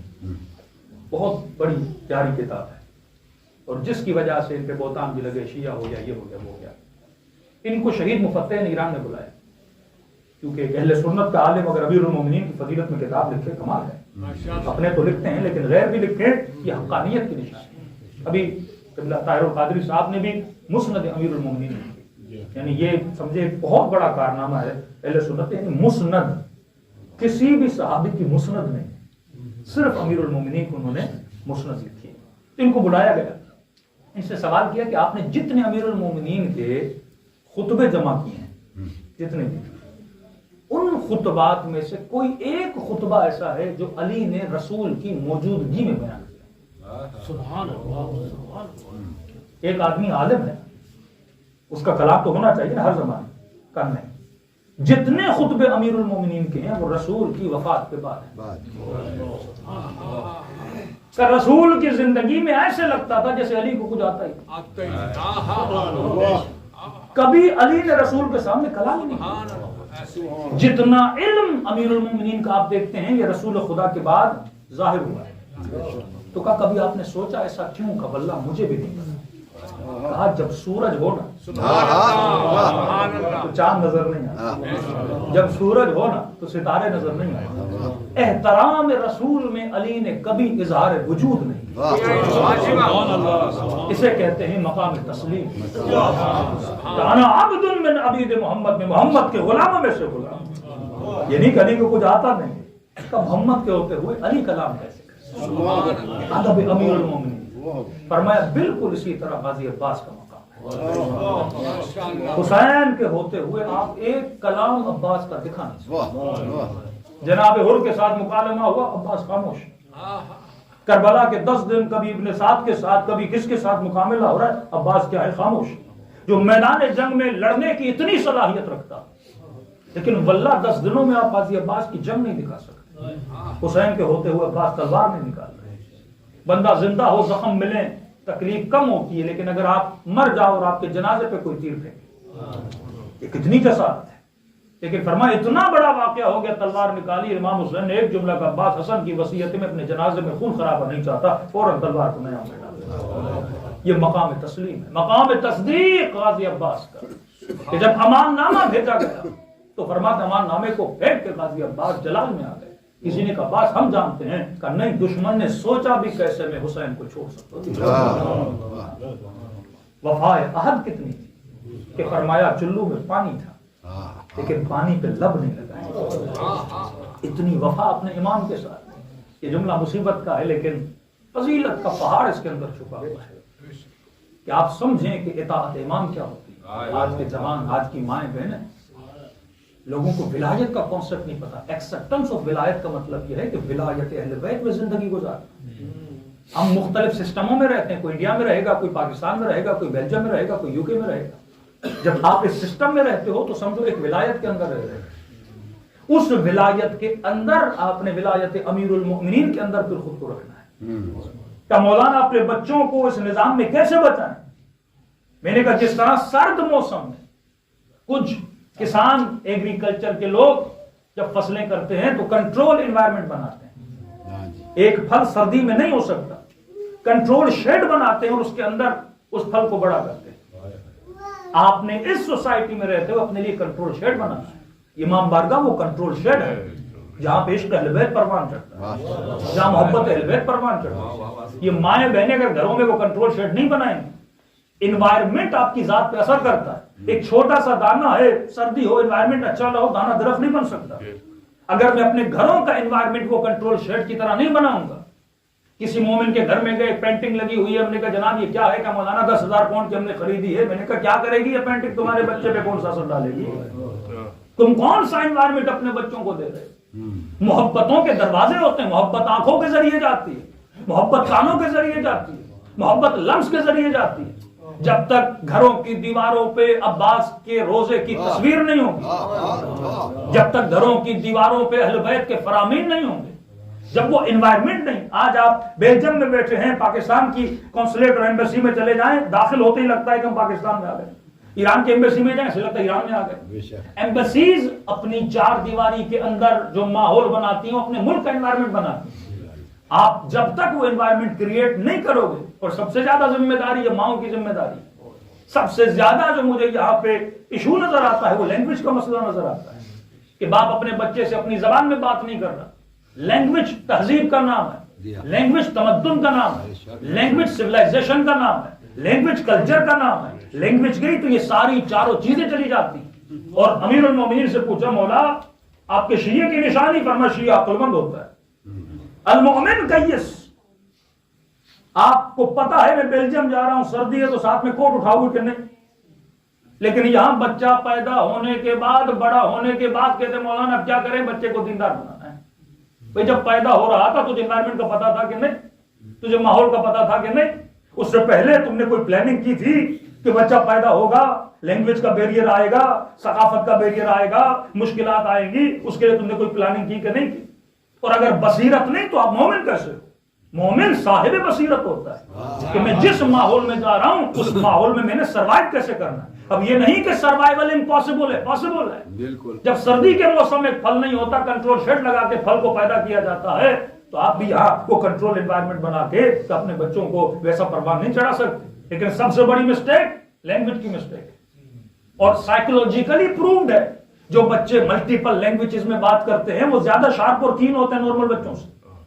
اور یہ آپ کو خدا نے ایک اپرچونٹی دی ہے کہ آپ کے بچے ملٹیپل لینگویجز میں بات کر سکتے ہیں، بڑے ہو کے خود بھی اچھے مسلمان بن سکتے ہیں اور 4 لوگوں کو مسلمان بنا بھی سکتے ہیں۔ یعنی بڑی آسانی سے وداؤٹ اینی انویسٹمنٹ آپ کا بچہ 4-5 سال میں ملٹیپل لینگویج سیکھ سکتا ہے۔ لیکن شرط یہ ہے کہ ماں اس سے اپنی زبان میں بات کرے، باپ اس سے اپنی زبان میں بات کرے۔ گھر آئے تو آپ جو ٹی وی لگاتے ہیں اس ٹی وی میں آپ کی اپنی لینگویج ہونی چاہیے۔ یہ ایک پورا ٹریننگ سیشن ہے آپ کی نسلوں کے لیے۔ اگر آپ اس نگاہ سے دیکھیں کہ جب میرا بچہ 6-7 سال کا ہو تو وہ ملٹیپل لینگویجز میں کیا کرے، کلام کرے اور باتیں کرے۔ ایک جرمنی کا مومن کہتے ہیں مولانا میں اپنے بچے کو لے گیا اور اسکول سے وہاں سے اٹھانے گیا تو میں اس سے بڑی زبردستی جرمنی بات کر رہا تھا، تو اس کی ٹیچر نے کہا کہ خدا کا واسطہ ہے اس سے جرمنی میں بات نہ کرو، کہ یہ یہاں آتا ہے جرمنی ہم سکھا دیں گے، لیکن جیسے تو بات کر رہا ہے اس کو جرمنی خراب کر اکثر بچے ماں باپ کا مذاق اڑاتے ہیں کہ یہ کیسی انگلش بات کر رہے، کیسی جرمنی میں بات کر رہے، کیسی فرینچ بات کر رہے۔ تو آپ کو چاہیے کہ آپ اپنی لینگویج میں بات کریں. جس انوائرمنٹ میں بچہ رہ رہا ہے, اب عقل سے کچھ زندگی اگر آپ کے لانا ہو, ہمارے ڈیسیجنز اگر آپ کے لانا ہو, بھائی جس سوسائٹی میں آپ رہتے ہو, چاہو نہ چاہو وہ لینگویج سیکھ جائے گا. آپ نہ بھی سکھانا چاہو وہ سیکھ جائے گا. انوائرمنٹ ہے نا, دکانداری, دوست, اسکول, یہ سب کو لینگویج سیکھ جائے گا. لیکن کون سی لینگویج نہیں سیکھے گا؟ جو آپ کی اپنی لینگویج ہے. اور لینگویج جب بچے کو آتی ہے وہ دادا دادی سے کنیکٹ ہوتا ہے, نانا نانی سے کنیکٹ ہوتا ہے, وہ خاندان سے کنیکٹ ہوتا ہے. جب بچوں کو لینگویج نہیں آئے گی, وہ اپنے گرینڈ فادر سے, ان سے بات کیسے کرے گا؟ جب ان سے کنیکٹ نہیں ہوگا تو وہاں جائے گا کیوں؟ جب تک اس سوسائٹی کی رونق اس کے وجود میں نہیں ہوگی, اس کی انسپائریشن نہیں ہوگی, تو ہمارے جو ڈیسیجنز ہیں اس میں کوئی بصیرت نہیں. امیر المومنین بچپن سے بتا رہے ہیں, بچے کو بہادر بنانا ہے تو بچپن سے, بچے کو بابصیرت بنانا ہے تو بچپن سے. اس کے وجود کے ظرف میں محبت محمد اور آل محمد ڈالنی ہے. وہ کب سے ڈالنی ہے؟ بچپن سے ڈالنی ہے. سب سے بڑا بیریئر ہمارے کزن ہیں, انہوں نے شادی کی ہے پٹھانوں سے, رہتے ایران میں ہیں, بچے کا داخلہ کروایا عربک اسکول میں, رہتے ایران میں ہیں, ماں پشتو بات کرتی ہے, خود سندھی بات کرتے ہیں, دادی اردو بات کرتی ہے. 7 سال کی بچی 6 لینگویج میں بات کرتی ہے بڑی آسانی سے. اب کسی بھی یونیورسٹی میں آپ جا کے لینگویج سکھاتے کتنا آپ کو خرچہ کرنا پڑتا ہے. انوائرمنٹ کا بہت زیادہ اثر ہوتا ہے. بچہ جو اس انوائرمنٹ میں بڑا ہوگا, اینی ہاؤ وہ سوچے گا بھی, وہ یہاں کی بیلجیم لینگویج میں سوچے گا. جرمن میں پیدا ہوگا تو یقیناً وہ تھنکنگ اس کی کیا ہوگی؟ جرمنی میں ہوگی. ہماری اپنی گروئنگ کہاں پہ ہوئی؟ ایران میں ہوئی. تو ہم نے نوٹ کیا کہ ہم نمازوں کے بعد جب دعا بھی کرتے ہیں تو پرشن میں کرتے ہیں, ذہن میں, کیونکہ جو انوائرمنٹ تھا وہ کیا تھا؟ پرشین انوائرمنٹ تھا. حالانکہ اسکولنگ عربک میں ہوئی, گھر میں اپنی لینگویج میں بات ہو رہی, لیکن انوائرمنٹ کا اتنا ڈیپ آپ کے ذہن پہ اثر ہوتا ہے کہ آپ کی تھنکنگ بھی کیا ہوتی ہے؟ اس زبان میں ہوتی ہے.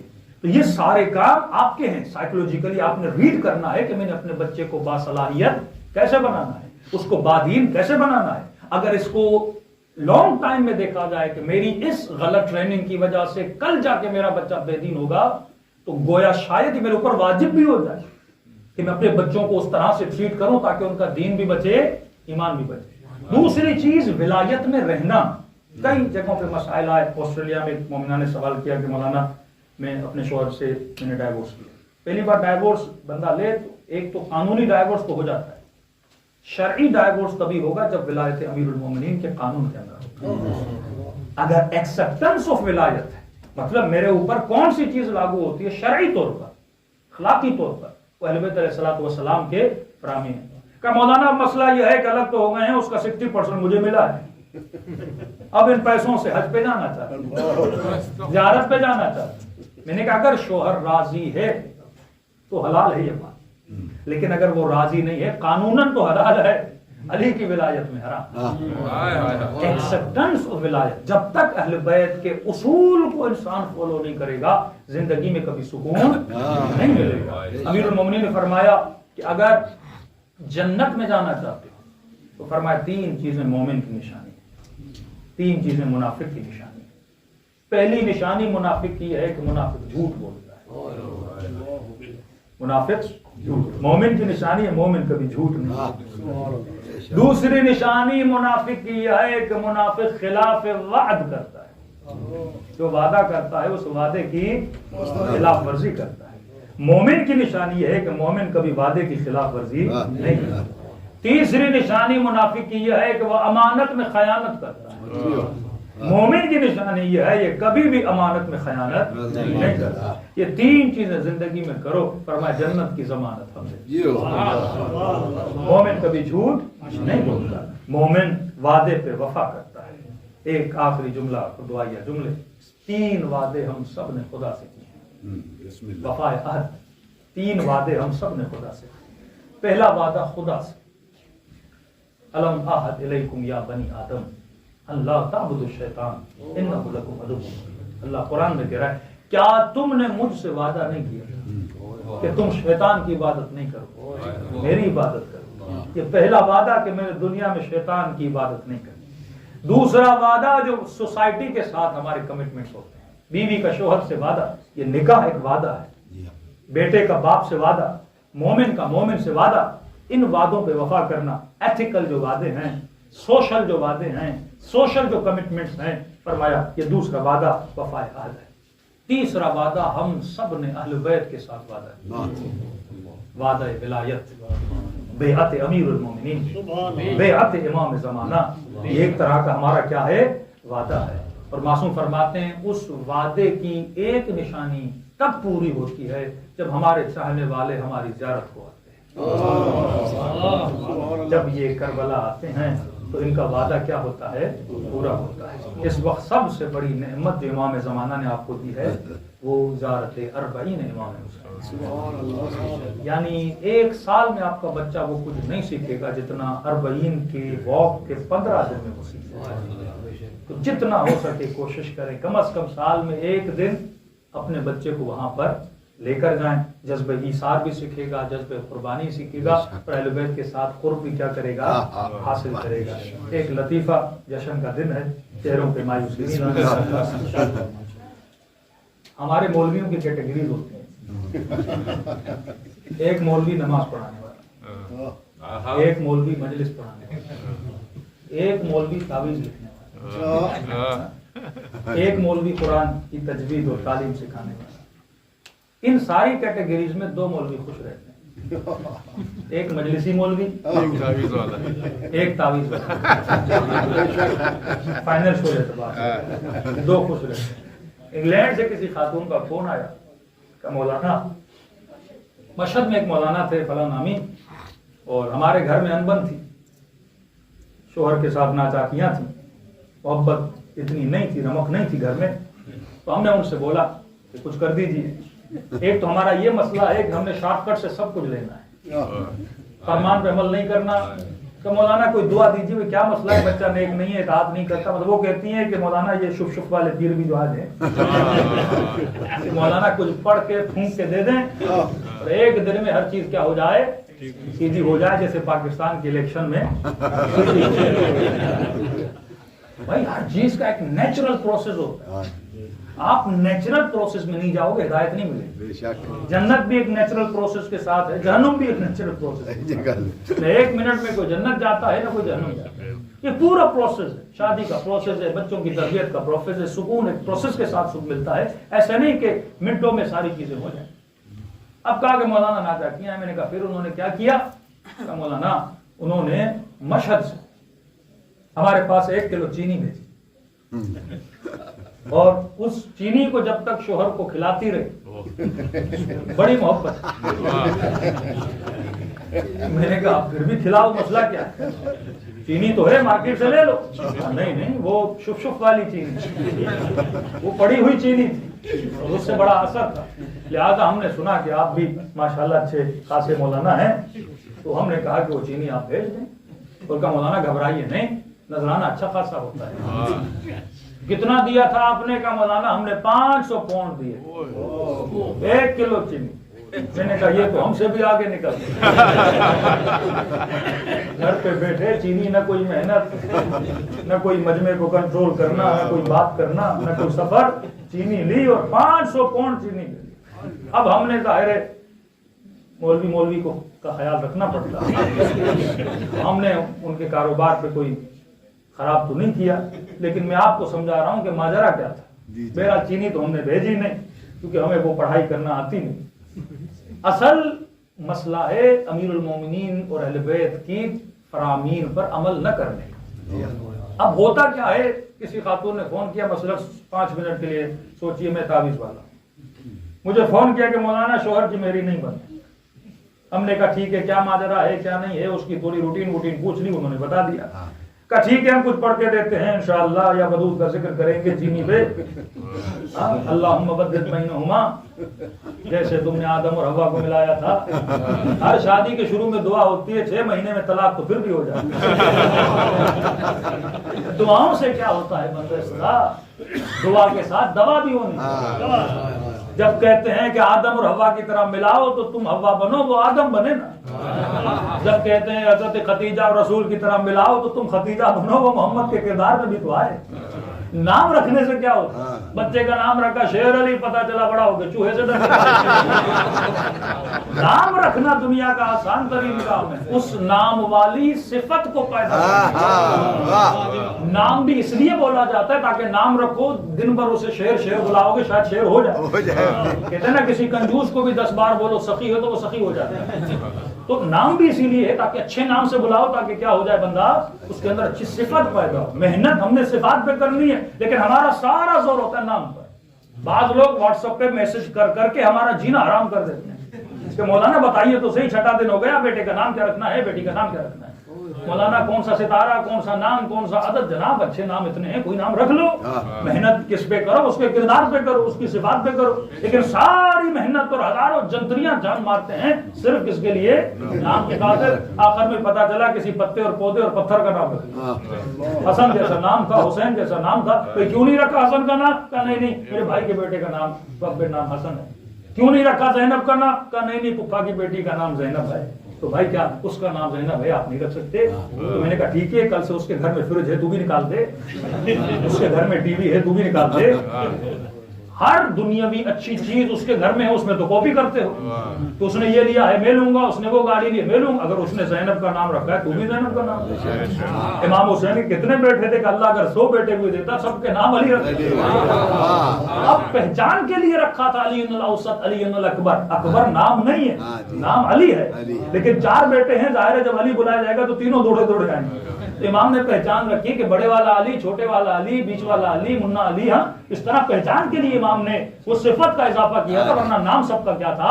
علی نام، علی زین العابدین، علی الاکبر، علی الاوسط، سب کا نام کیا رکھا تھا؟ علی رکھا تھا۔ تو ہمارا جن چیزوں پہ زور، اب ہوتا یہ ہے کہ مولانا محبت نہیں ہے تو مولوی کیا کرے گا، پوچھے گا پہلے اچھا آپ کے شوہر کو کھانے میں کیا اچھا، تو کوئی بولے گی کسٹرڈ بہت اچھا، کوئی بولے گی سوئیاں بہت اچھی لگی۔ انہوں نے بول دیا کہ میرا شوہر چائے کا دیوانہ ہے۔ گھر میں آتے ہی وہ پہلے بولتا ہے چائے دو، کہتا ہے اسی چائے کے مسئلے نے ہماری انبن بھی کی ہوئی۔ کبھی کچن میں ہوں چائے کا کپ لا، آفس سے آیا تھکا ہوا ہے چائے کا کپ لا، کہ دیکھو اب یہ کرو میں چینی بھیجتا ہوں، ٹھیک ہے، اور دن میں کم از کم 4-5 کپ چائے چینی ملا آپ نے دینا ہے۔ اب سائیکولوجی کا مسئلہ ہے، پہلے شوہر تھکا ہوا ٹوٹا ہوا ہے، 4 بار بولا کپ لاؤ، چائے کا کپ لاؤ، اوپر سے جواب آئے بچے کا یہ کام کر رہی ہوں، گھر کا وہ کام کر رہی ہوں، اب تو چائے سے فرصت نہیں ہے، آفس سے آتے کہیں باہر ڈھابے سے پی کے آتے، یہ سارا سکون آ کے گھر میں تباہ کیا ہوا ہے۔ اب کیونکہ مولوی نے کہا کہ چائے میں چینی ملا کے پلاؤ، اب شوہر گھر آیا، اس کے کہنے سے پہلے چائے کا کپ تیار، چائے کا کپ تیار، اب کہنے کی ضرورت نہیں پڑی، چائے کا کپ آ گیا۔ پھر جناب تھوڑا کام کیا، 2 گھنٹے کے بعد پھر چائے کا کپ آ گیا، پھر 6 گھنٹے کے بعد پھر چائے کا کپ آ گیا۔ اب انسان تو انسان ہے نا، اس نے بھی تو دیکھا کہ بھائی اتنی اطاعت گزار، اتنی محبت کا اظہار، پہلے 10 بار بولنا پڑتا تھا، اب کہنے سے پہلے ہی چائے کا کپ آ جاتا ہے۔ تو یہ جناب بھی 1-2 ہفتے کے بعد نہ اس کے نہ بولنے کے بنا پر بھی ایک گفٹ جا کے بیوی کے لیے لے کر آئے۔ آپ کا اخلاق اگر اچھا ہو، اگر آپ کی رفتار اچھی ہو، امیر انہوں فرماتے ہیں بیوی کو کھلے ہوئے پھول کی طرح ہونا چاہیے، اور شوہر کو کیسا ہونا چاہیے؟ فرمایا کہ جب باہر سے آئے تو باہر کے مسئلے باہر چھوڑے، اور گھر آئے تو بالکل صاف ستھرا ہو کر، دماغ کو صاف ستھرا کر کے، گھر کے اندر ایکسیڈنٹ باہر ہوا ہے ساری ڈانٹ اور جھاڑ کس پہ؟ بچوں کے نہ نکالے، باہر کے مسئلے باہر، گھر آئے تو فریش ہو کر آئے، بیوی استقبال ایسے کرے جیسے کھلا ہوا پھول ہوتا ہے۔ تو کمال چینی کا نہیں تھا، کمال چائے کے کپ کا تھا۔ اس نے وہ ساری کمزوری ڈھونڈ لی، اب چینی ختم ہو گئی، یہ بھی نادان پھر وہ انگلینڈ سے چینی لے کے کپ میں ملا کے پلا، اب اس نے پھر چائے پلانا چھوڑ دی۔ اس نے کہا یہ 1 مہینہ ٹھیک ہے، پھر وہی کام شروع ہو گیا۔ اگر پہلے سے انسان اپنی عقل کو استعمال کرے تو نہ پیسہ ضائع کرنا پڑے گا، نہ ان چکروں میں پڑنا پڑے گا۔ اصل ہے ہمارا کردار، اصل ہے ہماری رفتار۔ اہل بیت کے پاس بھی کوئی جادو کی چھڑی نہیں، لیکن ان گھرانوں میں عباس جیسے بچے پل رہے ہیں، علی اکبر جیسے بچے پل رہے ہیں۔ یہ تربیت ام المنین کا اثر ہے کہ جب بشیر آیا مدینے میں اور کہا کہ عباس مارے گئے، تو یہ جملہ بی بی ام المنین کی فضیلت کے لیے کافی ہے۔ انہوں نے فرمایا عباس تو کیا، اس آسمان کے نیچے جتنی مخلوق ہے اگر زہرا کے لال کے قربان ہو جائے تب بھی نہیں۔ یہ محبت بی بی ام البنین تھی امام حسین علیہ الصلوۃ والسلام سے۔ ایک جملہ حضرت عباس کا فرماتے جب تیروں کی بارش ہو رہی تھی، ایک جملہ کا لو قطعتم اربا اربا، اگر میرے جسم کے ٹکڑے ٹکڑے کر دو، فرمایا لو احامی ان دینی، میں اپنے دین سے ہاتھ نہیں ہٹاؤں گا۔ علماء پریشان ہے، کون سا دین تھا جو عباس کے ہاتھ میں تھا؟ جب دیکھا گیا تو ہاتھ میں پانی تھا، پھر پریشانی اور بڑھی، ارے پانی دین کب سے بنا؟ ہم نے تو نماز کو دین سمجھا، روزے کو دین سمجھا، حج کو دین سمجھا، لیکن عباس کہہ رہے جسم کو کاٹ دو لیکن پانی سے ہاتھ نہیں ہٹاؤں گا، اور پانی کو دین کہہ رہے ہیں۔ کہا پانی عباس کے لیے دین کیسے بنا؟ یہ فلسفی سمجھ میں نہیں آتی۔ کہا پانی دین نہیں تھا، حسین نے کہا تھا پانی لاؤ۔ حکم امام دین ہے، جب تک حکم امام کو نہیں پکڑو گے تب تک وفائے امام ہے۔ آج ہم نمازیں پڑھتے ہیں، حکم اہل بیت کو کبھی کبھی پامال کر دیتے ہیں۔ میں نے یہ دیکھنا ہے کنفرم میرے مولا نے کیا کہا، کیسے زندگی گزارنی ہے ویسے گزارو، پھر ان کی گارنٹی ہے دنیا کے معاملات کو چھوڑو، فرمایا آخرت میں ہم تمہارے ساتھ ہیں، پھر قبر میں بھی شفاعت ہے، پھر برزخ میں بھی شفاعت ہے، پھر جنت میں بھی شفاعت ہے۔ اور کیا کہنا اس جنت کا جس میں حسین ہو، جس میں عباس ہو، جس میں اہل بیت علیہ الصلوۃ والسلام ہو۔ تو اصل مجلسوں کا مقصد اپنے قلب کے ظرف میں محبت محمد اور اہل محمد کو بھرنا۔ جب محبت آ جائے گی یہ کیریکٹر بچوں کے رول ماڈل بنیں گے، اور جب رول ماڈل بنیں گے آپ کے بچے ان کے فالوور بنیں گے۔ پروردگار بحق محمد و آل محمد ہم سب کو اہل بیت کا پیرو بنا۔ پروردگار ہم سب کو سیرت اہل بیت پر عمل کرنے کی توفیق نصیب، ہم سب کے صغیرہ کبیرہ گناہ معاف فرما، جن مومنین نے تعاون کیا ان کی توفیقات میں اضافہ فرما۔ خدایا ہم سب کے گھروں پر اپنی رحمتوں کو برکتوں کو نازل فرما، ہر طرح کی نظر بد اور پریشانیوں سے ہم سب کو محفوظ، زیارات عالیہ کے متمنی خدا ہم سب کو زیارت نصیب فرما۔ خدایا ہم ہماری گنہگار آنکھوں کو امام زمانہ کی زیارت نصیب فرما، امام زمانہ کے آبان اور انصار میں شریک فرما، اس کائنات سے ظلم اور ناانصافیوں کے خاتمے کے فرزند زہرا کا ظہور فرما۔ پروردگار بحق محمد و آل محمد ہمارے مرحومین کو شہداء کربلا کے ساتھ محشور جو مانگا نہیں مانگا اپنے خزانے قدرت سے نصیب فرما۔ دعا ہمیشہ کریں جناب سلمان فارسی کی دعا، جامع دعا، 4 جملوں کی دعا۔ اے خدا ہم سب کو زبان ذاکر عطا فرما، بدن صابر عطا فرما، دل شاکر عطا فرما، عقل سالم عطا فرما۔ جو مانگا نہیں مانگا اپنے خزانے قدرت سے نصیب فرما۔ قبولیت کے لیے صلوات پڑھیں۔